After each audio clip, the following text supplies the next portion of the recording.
Selon la dépêche, près de 10 milliards d'euros de budget sont consacrés aux JO de Paris 2024. Cette somme est juste énorme, mais en fait c'est pour organiser quoi? C'est la question que je me suis posée, donc j'ai pris la meilleure base de données sur Kaggle et j'ai pu examiner tout ça grâce à l'analyse de données. Chapitre 1, les chiffres clés. Europe 1 nous dit 33e organisation des JO, 10 500 athlètes, 206 pays et 32 sports. Pourtant, d'après ma base de données, j'ai bien 206 pays, mais j'ai 45 sports et 11 419 athlètes. En fait, j'ai 45 disciplines différentes, car les baskets 3 contre 3, ce n'est pas du basket. Dans ces données, c'est considéré comme une discipline à part. Et pour les 1000 athlètes en trop, c'est pas qu'il y a des doublons, mais c'est dû à de potentiels athlètes réservistes ou suppléants, ou encore à des erreurs d'enregistrement ou à des athlètes inscrits mais non qualifiés. À vrai dire, je peux pas vraiment le savoir car faudrait que je regarde un par un chaque athlète, ce qui est juste impossible car j'en ai 11 419, ou que je trouve une autre base de données, mais j'ai regardé sur Kaggle et il y en a pas, c'est toujours les mêmes. L'âge moyen des participants est de 25 ans, mais il diffère pas mal selon les disciplines. Selon ce graphique, l'équestre ont des athlètes qui ont une moyenne d'environ 40 ans, et pour la gymnastique rythmique, on a une moyenne d'environ 20 ans. Ces écarts sont vraiment énormes, et c'est dû au sport en lui-même, car la gymnastique rythmique est un sport où les athlètes sont jugés sur leurs performances de souplesse et d'agilité,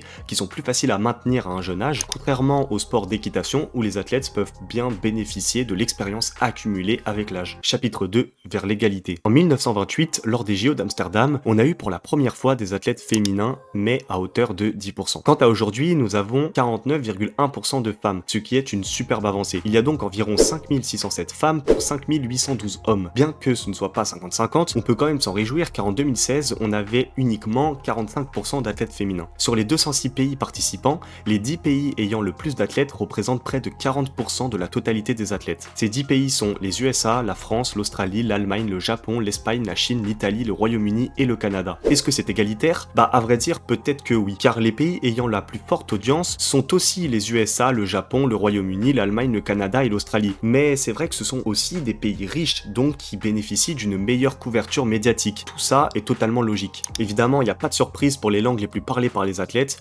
On a l'anglais, l'espagnol et le français qui représentent plus de la moitié des langues. Ce graphique représente l'âge moyen des participants par pays. On peut noter une mention honorable au Kiribati que je ne connaissais pas avant de faire cette vidéo, qui a une moyenne d'environ 16 ans, et au Tchad avec une moyenne d'environ 33 ans. Chapitre 3, le sport. D'après mes données, on a donc 45 disciplines différentes, et celles qui ont le plus d'épreuves sont l'athlétisme, la natation, le football, l'aviron, le hockey, le handball, le judo, le tir, le rugby à 7 et la voile. Petit aparté sur le rugby à 7 qui a été ajouté au JO en 2016. En fait, c'est une version plus rapide et plus dynamique du rugby à 15 qui est conçue pour s'adapter au format des JO et d'offrir des matchs plus courts et intenses. C'est pas les sports les plus regardés au monde, mais c'est totalement logique car les JO ne peuvent pas détrôner des organisations comme la FIFA ou la NBA, alors les JO ne préfèrent simplement pas faire concurrence et proposent des sports moins regardés. Surtout qu'en plus, contrairement à la FIFA ou à la NBA, les JO ne sont disponibles environ que 2 semaines. Les pays ayant le plus d'athlètes font majoritairement quelle discipline? Par cet histogramme, on voit bien qu'il y a une grande majorité d'athlétisme.